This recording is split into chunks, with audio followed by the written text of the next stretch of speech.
Bienvenidos a Historia Viva, un programa que nos acerca a los acontecimientos más importantes de la historia contemporánea.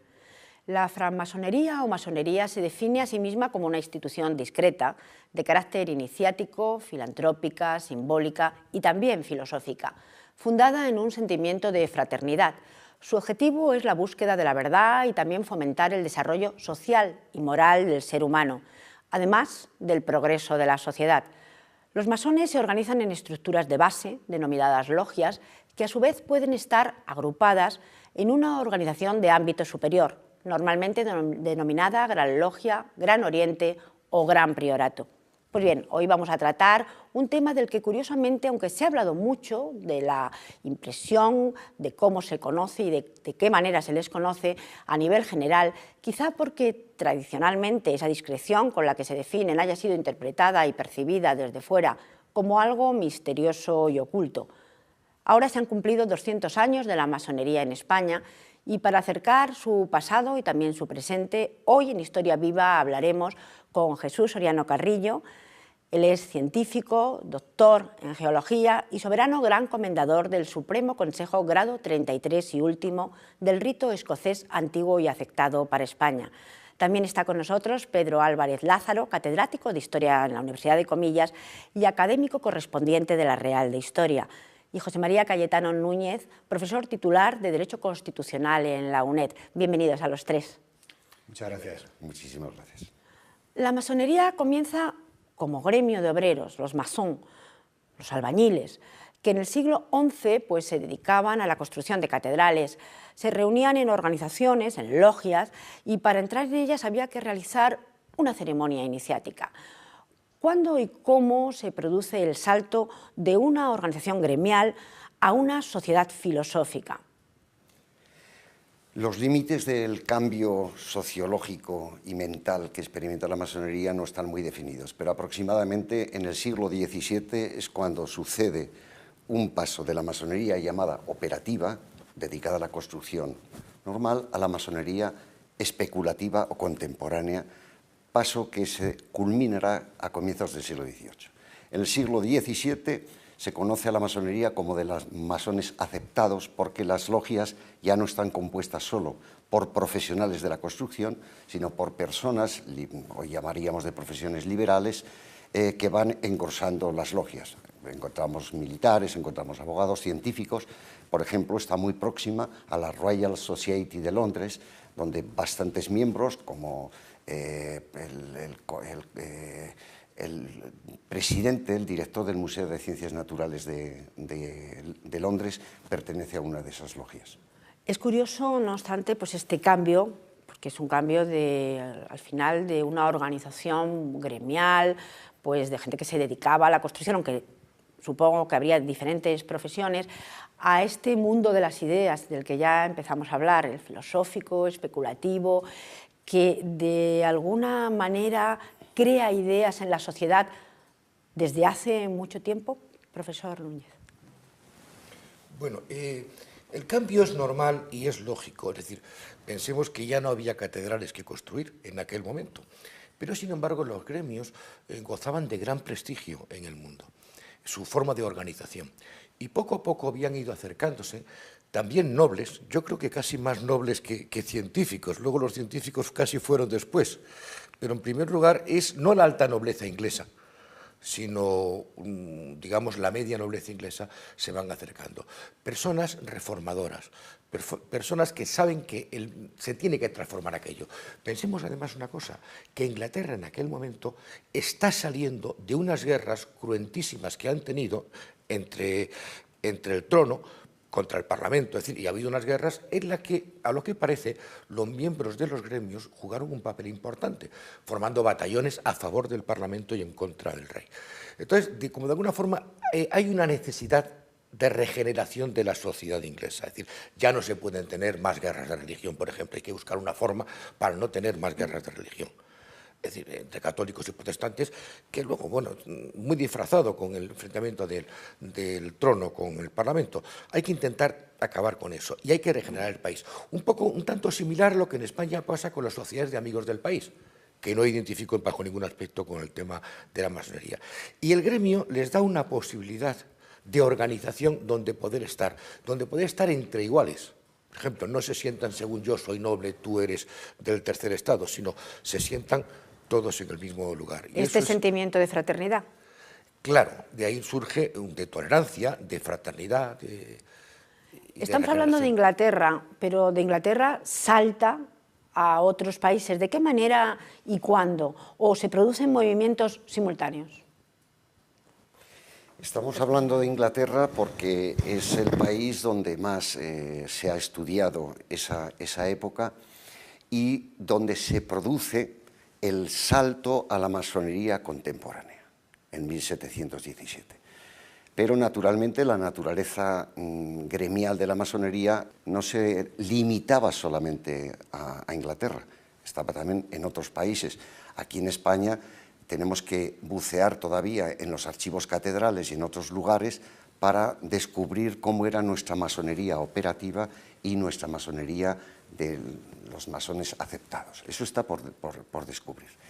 En ese sentido, yo diferiría ligeramente, aunque sustancialmente estoy de acuerdo con lo que ha dicho el profesor Cayetano Núñez, de el centrar en el sentido del gremio la cosa. Yo creo que la masonería da un salto sobre los otros gremios precisamente por su dimensión iniciática, su dimensión espiritual heredada de la Edad Media. Las guerras de religión es lo que van a facilitar, como ha señalado Núñez Díaz, que el salto a la masonería actual, porque se constituye dentro de la masonería inglesa un centro de sociabilidad que permita a personas de distintas creencias religiosas, de distintas tendencias políticas, reunirse en un espacio de fraternidad, de diálogo, de comprensión. Hablaremos de esas diferencias, además, entre las personas que formaban parte de la masonería, pero a mí me gustaría preguntarle al señor Soriano, estamos viendo que la masonería tiene una estructura complicada, simplemente en la presentación, pues le he presentado con un título amplio que a muchos de nuestros espectadores supongo que hasta les sorprenderá. Quizá explicar a partir de ahí ese carácter iniciático, ese carácter simbólico y quizá también eso que desde fuera nos ha parecido, como decía en la presentación, algo oculto y misterioso, nos lo puede explicar muchísimo mejor el señor Soriano. Bien, la organización de la masonería parece que es complicada, pero realmente no es tan complicada. La masonería, sobre todo en lo que se refiere al rito escocés antiguo y aceptado, al que yo represento, se divide en 4 grandes grupos, lo que se llama masonería azul, que son los 3 primeros grados de aprendiz, compañero y maestro, que están dirigida y gobernada no por el Supremo Consejo, sino por la gran logia del correspondiente país, y luego están los altos grados filosóficos que van del 4 al 33, que sí esos están regidos ya por los Supremos Consejos. También ahí se dividen en 3 partes, es decir, lo que se llama masonería roja o capitular, que va de los grados 4 al 18, la negra filosófica, que va del 19 al 30, y la blanca administrativa, que es del 31 al 33. Los nombres, pues sí, parece que son curiosos y rimbombantes. Lo que pasa que, como antes ya he dicho un poco el profesor Álvaro, si algo tiene importante la masonería es un componente espiritual. Y muchos de los rituales que nosotros están basados en una serie de episodios bíblicos, y entonces pues tienen que ver con este tipo de nombres. Pero realmente no, simplemente la masonería es una escuela de formación de las personas que llegan a ella, por la que se va ascendiendo, entre comillas, por unos pasos debidos, es decir, se va aumentando el conocimiento, tanto simbólico como iniciático, como de valores éticos, y se va llegando a lo que corresponde. Pero la organización es bastante sencilla. Pero, señor Soriano, lo que quizás sorprende es que Si yo, y digo yo, aunque sé que, por ejemplo, en el rito escocés no se admiten mujeres, si en otros, de eso también podemos hablar a continuación, pero si una persona quiere entrar, quiere ser masón, no parece un camino tan fácil o tan marcado como si quiere ser, pues no sé, hasta religioso o cualquier otra cosa, que parece que sabes dónde te tienes que dirigir. No es exactamente así. Bueno, en el rito escocés no es que no se admitan mujeres, donde no se admiten mujeres es en la masonería regular. Hay otro tipo de masonerías que practican el rito escocés que sí pueden tener mujeres. En la masonería regular, que es la que representa, en la que está metido el Supremo Consejo de España, que por cierto es el tercero más antiguo del mundo, bueno, pues no se admiten mujeres, bueno, podrían admitirse, pero no se admiten, no hay ninguna razón que impida este tema. Pero el llegar es muy fácil, nosotros estamos aquí, tenemos una página en internet, el que quiera, yo me acuerdo que cuando la masonería se restauró después de la muerte del general Franco, entonces era más complicado, porque tenías que buscar en una guía de teléfonos a ver si la forma. Hoy día, ¿no? La persona que quiera acceder a la masonería lo tiene facilísimamente entrar, pues como puede entrar en cualquier otro tipo de sociedad por la que esté interesada. Yo en mi época, en un momento de época de mi vida, fui el secretario de la Sociedad Española de Mineralogía y era más difícil probablemente encontrar cómo entrar en la Sociedad Española de Mineralogía que ingresar en la orden masónica. Sin embargo, quizá lo que sí es difícil es este mundo de las ideas, este mundo de creación de ideas, este componente especulativo y filosófico que tiene la masonería. Bueno, esto no es tan fácil en el común de los mortales. Profesor Álvarez. A mí me ha sucedido en mi trabajo de investigación sobre la masonería que lo que al principio me parecía difícil y complicado, al entrar en la realidad te das cuenta que no lo es tanto. El profesor Soriano decía, y daba una idea que yo comparto plenamente, desde una perspectiva distinta, porque yo no soy masón y de momento no pienso serlo, ¿no? No por nada, sino a lo mejor por razones de libertad de investigación, en ese sentido. Pues, como decía él, la masonería es una escuela de formación, pero una escuela de formación con un sistema didáctico muy especial, basado en unos ritos por los que se va ascendiendo de un grado a otro, en unos símbolos, que es un código de lenguaje abierto, pero ¿qué es lo que transmiten? Lo que transmiten esos ritos y esos símbolos son unas lecciones muy concretas de carácter fundamentalmente ético. Cuando uno va explicando y va entendiendo el contenido de esos símbolos, de esos ritos, va perfectamente viendo cuál es el proceso de formación de ese masón. Ese proceso de formación depende de las épocas. En el siglo XVIII, con una problemática social determinada, con unas visiones filosóficas concretas, etcétera, etcétera, encerraban unas lecciones morales determinadas. En el siglo XIX, ese código simbólico, que es abierto, permite enriquecer el contenido de esas lecciones que encierran los símbolos. Naturalmente, en el siglo XIX se ha desarrollado más la conciencia política con mayúscula, no la de partidos políticos, sino la de el ser ciudadano, que todo ser tiene que formar parte de la sociedad y está obligado a transformar esa sociedad. Esos códigos ya, en la masonería española y latina al menos, ya no son solo de formación en general, sino son de formación del ciudadano. Uno de mis libros lo titulo precisamente así, Masonería, Escuela de Formación del Ciudadano. Y como ciudadanos también, las relaciones de la masonería, a mí me gustaría empezar por la religión. Relaciones que, sobre todo con la religión católica, han tenido momentos bastante complicados de separación. Sin embargo, como decíamos al principio, cuando empezaron los primeros gremios, bueno, todo empieza con un ritual, pero también hay una religión detrás. ¿Por qué esa separación? ¿Por qué esa ruptura, si es que la ha habido, profesor Núñez? Vamos a ver, un ciudadano puede ser católico, puede no ser católico, puede ser protestante, puede ser budista, ahora y en el siglo XVIII. Esto es igual. Lo que ocurre, cuando se crean las primeras logias ya diferentes de los antiguos gremios, a partir de ellos, la sociedad inglesa, hay que volver otra vez a la sociedad inglesa porque es el origen, había estado muy duramente castigada por las guerras de religión. Entonces, esto era algo que los masones primeros no querían que volviera a pasar. Es decir, es el principio, meter en ese aspecto el principio de tolerancia, que cada uno tenga la religión que quiera tener. Entonces, ellos cuando crean el primer documento, bueno, no es el primer documento, pero el primer documento que más utilizamos son las Constituciones de Anderson, que curiosamente era un párroco protestante, luterano. Y entonces es el que hace las constituciones. Y en esa constitución, que no podemos entenderlo como una constitución como es ahora, sino son los límites, los fundamentos de la francmasonería. Entonces ahí se viene a decir que en la orden, en la masonería, no se hablará ni de orden ni de religión. Y se crea la figura del gran arquitecto del universo, que podemos decir que es el equivalente a Dios, pero no al Dios institucionalizado por una religión concreta, sino un concepto del sumo creador. No es un concepto nuevo, es un concepto bastante viejo. Por tanto, esa es la idea de los masones y la religión.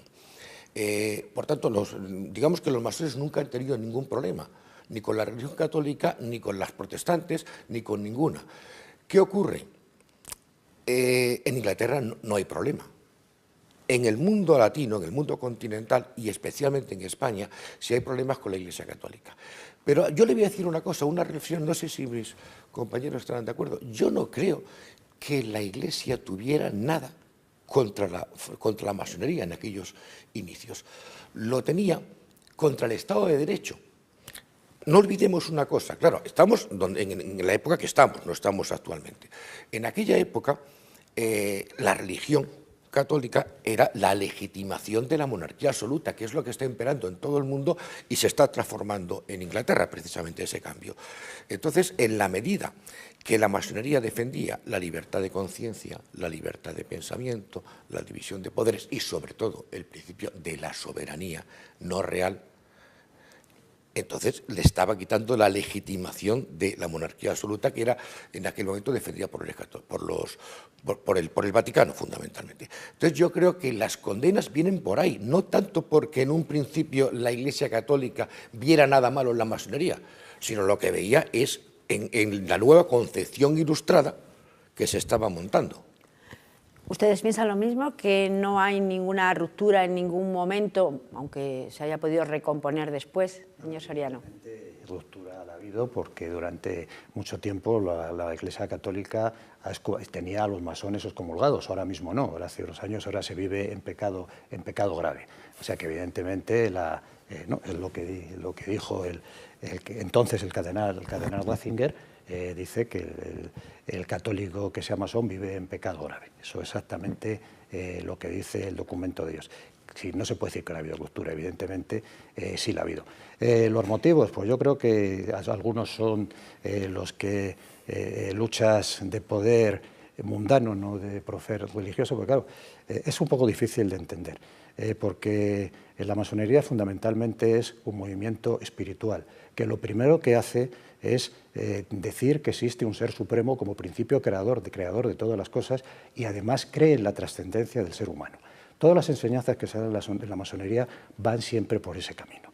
Entonces es evidente que ha habido un choque, probablemente pues como todas las cosas, porque claro, la Iglesia Católica y la masonería está integrada por hombres. Unas cosas son las ideas y otra cosa son los hombres. Y si han entrado en conflicto, evidentemente, negarlo sería absurdo. Y sí se ha entrado en conflicto con la Iglesia Católica, con otro tipo de religiones. También yo creo que hay una cosa que es interesante señalar. La espiritualidad que tiene la masonería, que es muy grande, es una espiritualidad iniciática, que es absolutamente diferente de la que tienen las religiones y las teologías, permítanme decirlo entre comillas, que son dispensadores de verdades. Son religiones que dispensan determinada verdad, mientras que la masonería es, desde el punto de vista, absolutamente, para ser masón hay que ser creyente. Lo que pasa es que tiene una universalidad que admite que cualquier persona crea en lo que él quiere. Es una manera de creer distinta, pero el profesor Álvarez quiere apuntar algo. Yo quiero, aunque sea alargarse un poco en el tema, quiero también intervenir, sobre todo para situar el problema en un ámbito un poco más amplio. En mi opinión, el problema que tiene la masonería moderna cuando se institucionaliza, el problema que tiene con respecto a la sociedad y a la religión es el de la modernidad de la masonería. ¿Por qué? Porque crea el principio de tolerancia que permite a personas de distintos credos religiosos estar en el seno de las logias. Para empezar, en Inglaterra aquello era un gran problema, porque los que estaban dominando en 1717 la política inglesa eran precisamente los protestantes. Al dar tolerancia y al permitir un espacio de sociabilidad, que eran las logias, donde católicos, protestantes, musulmanes, etcétera, se podían reunir, respecto a los católicos ingleses, era ofrecerles un cobijo porque en la sociedad externa no se podían reunir. Entonces, el problema hay que descentralizarlo también de la Iglesia Católica.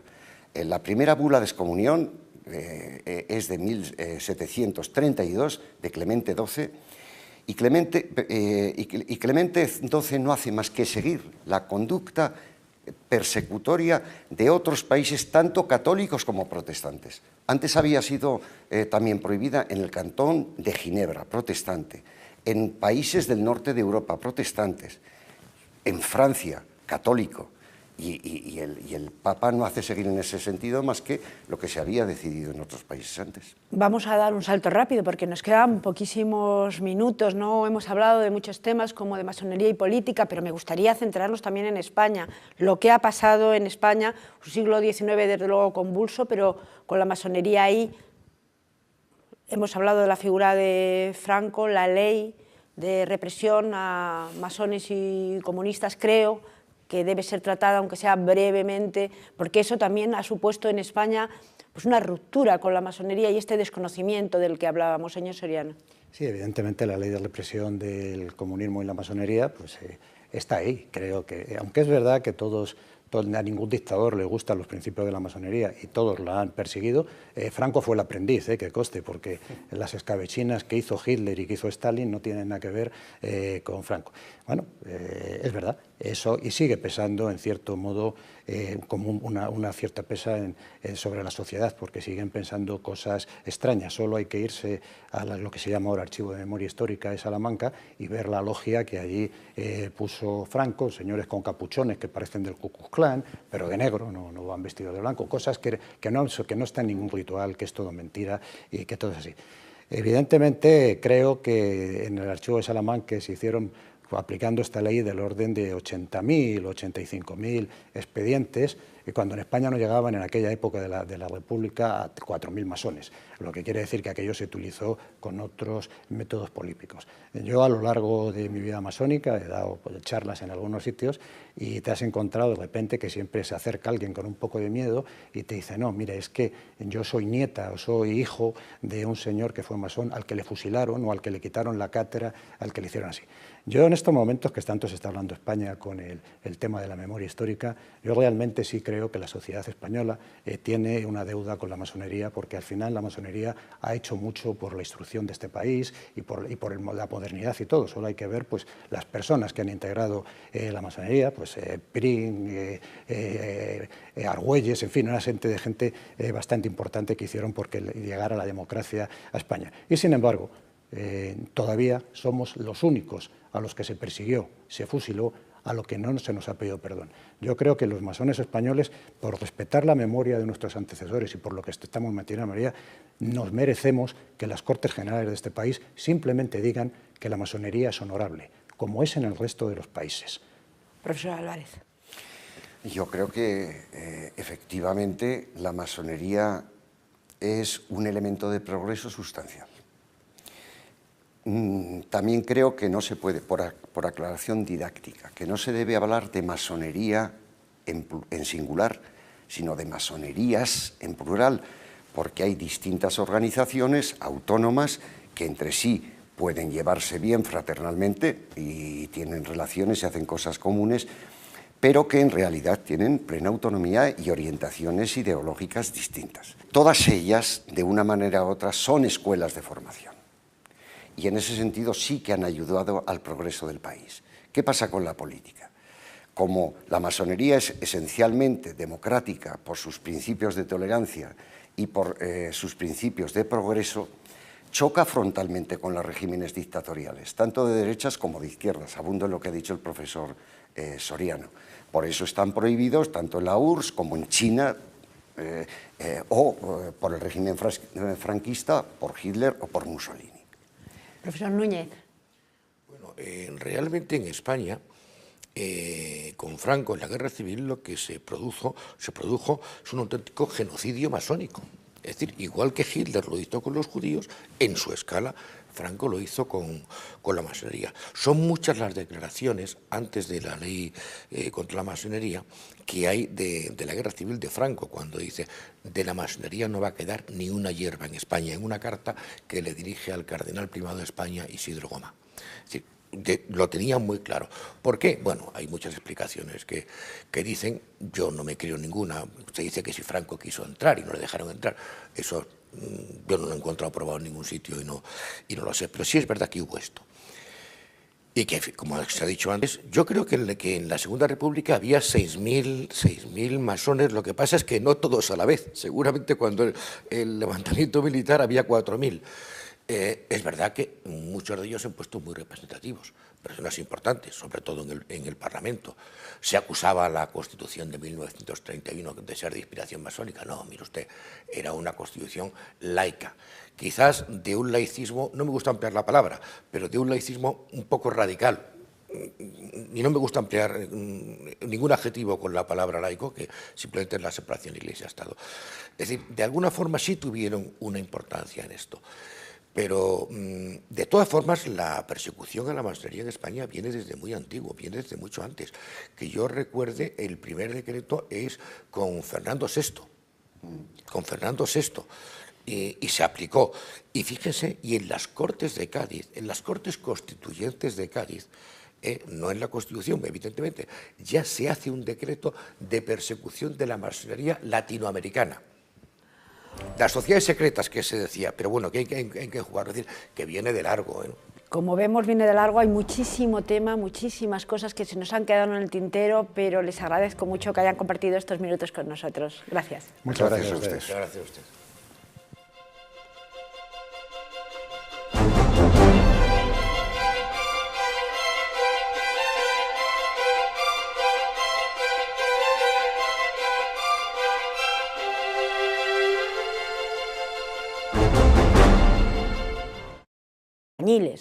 Que en el siglo XI pues, se dedicaban a la construcción de catedrales, se reunían en organizaciones, en logias, y para entrar en ellas había que realizar una ceremonia iniciática.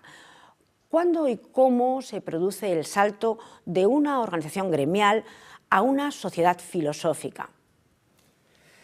Los límites del cambio sociológico y mental que experimenta la masonería no están muy definidos, pero aproximadamente en el siglo XVII es cuando sucede un paso de la masonería llamada operativa, dedicada a la construcción normal, a la masonería especulativa o contemporánea, paso que se culminará a comienzos del siglo XVIII.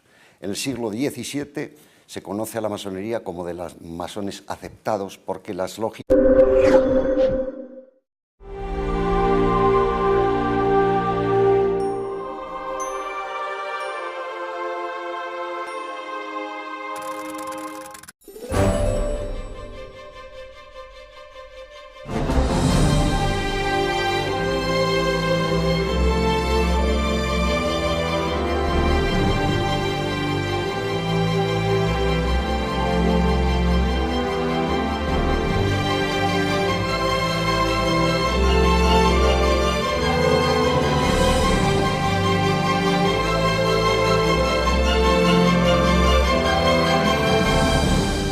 Bienvenidos a Historia Viva, un programa que nos acerca a los acontecimientos más importantes de la historia contemporánea. En haya sido interpretada y percibida desde fuera como algo misterioso y oculto. Ahora se han cumplido 200 años de la masonería en España y para acercar su pasado y también su presente, hoy en Historia Viva hablaremos con Jesús Soriano Carrillo. Él es científico, doctor en geología y soberano gran comendador del Supremo Consejo Grado 33 y último del rito escocés antiguo y aceptado para España. También está con nosotros Pedro Álvarez Lázaro, catedrático de Historia en la Universidad de Comillas y académico correspondiente de la Real de Historia. Y José María Cayetano Núñez, profesor titular de Derecho Constitucional en la UNED. Bienvenidos a los tres. Muchas gracias. Muchísimas gracias. La masonería comienza como gremio de obreros, los masón, Los albañiles ya no están compuestas solo por profesionales de la construcción, sino por personas, hoy llamaríamos de profesiones liberales, que van engrosando las logias. Encontramos militares, encontramos abogados, científicos. Por ejemplo, está muy próxima a la Royal Society de Londres, donde bastantes miembros, como el presidente, el director del Museo de Ciencias Naturales de Londres, pertenece a una de esas logias. Es curioso, no obstante, pues este cambio, porque es un cambio al final de una organización gremial, pues de gente que se dedicaba a la construcción, aunque supongo que habría diferentes profesiones, a este mundo de las ideas del que ya empezamos a hablar, el filosófico, especulativo. La francmasonería o masonería se define a sí misma como una institución discreta, de carácter iniciático, filantrópica, simbólica y también filosófica, fundada en un sentimiento de fraternidad. Su objetivo es la búsqueda de la verdad y también fomentar el desarrollo social y moral del ser humano, además del progreso de la sociedad. Los masones se organizan en estructuras de base, denominadas logias, que a su vez pueden estar agrupadas en una organización de ámbito superior, normalmente denominada Gran Logia, Gran Oriente o Gran Priorato. Pues bien, hoy vamos a tratar un tema del que curiosamente, aunque se ha hablado mucho de la impresión, de cómo se conoce y de qué manera se les conoce a nivel general, quizá porque tradicionalmente esa discreción con la que se define